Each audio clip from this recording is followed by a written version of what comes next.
Keisha's off today. We begin with that wild story out of Putnam, where a man originally from Kenya who had been recently staying at a motel in town in Connecticut is accused of a murder-for-hire plot. On February 21st, 2021, Dr. Leonard Mwithiga, then a director at KCB Group, flagged off Kenyan teams in the prestigious Safari Rally, an event that marked the peak of his illustrious career.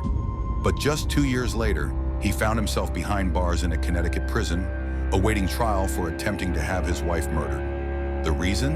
His wife had left him, taking their children, a reality Leonard couldn't accept.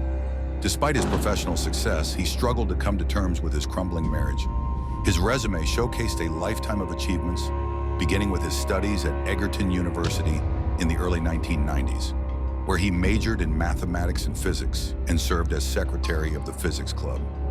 Leonard's career took off in 1995 when he joined Kenya Airways as a system support specialist. 2 years later, he advanced to become the IT services manager at Shell Company Kenya. By age 26, while holding this managerial role, he pursued an MBA in Management Information Systems at the University of Nairobi, completing it in 2003. This qualification propelled him into a leadership role as head of IT at the Central Depository and Settlement Corporation /NSE, where he worked for 3 years. In 2006, Leonard entered the banking sector as head of change and performance at Barclays Africa Group Limited. His success there led to roles at Equity Bank, Chase Bank Kenya, and National Bank Kenya. When KCB Group acquired National Bank in 2019, Leonard was appointed Group Shared Services Director, a position that cemented his status as a top banking executive. Despite his impressive career, Leonard's personal life was deteriorating.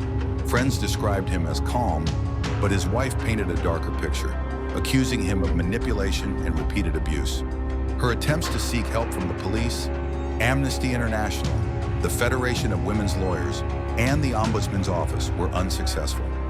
In desperation, she wrote an appeal to KCB Bank's chair and CEO, exposing Leonard's abuse. This act deeply angered Leonard, who valued his public image. In retaliation, he had her admitted to a mental institution, claiming she was mentally unstable. This marked the final collapse of their marriage.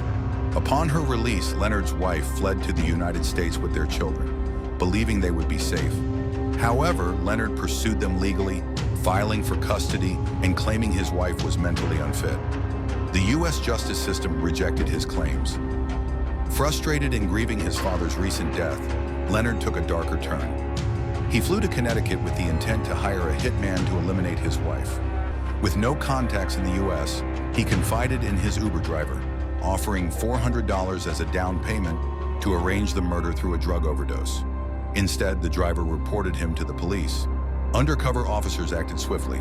An officer posing as a hitman met Leonard, who detailed his plan. He was promptly arrested, with bail set at $5 million US, about 620 million Kenyan shillings, deemed a flight risk.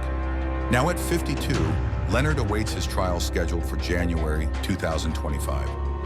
Details in this case are truly shocking. That man from Kenya, police say, came here to Connecticut to plan for a family member to be killed. That is until a state trooper stepped in as the hitman.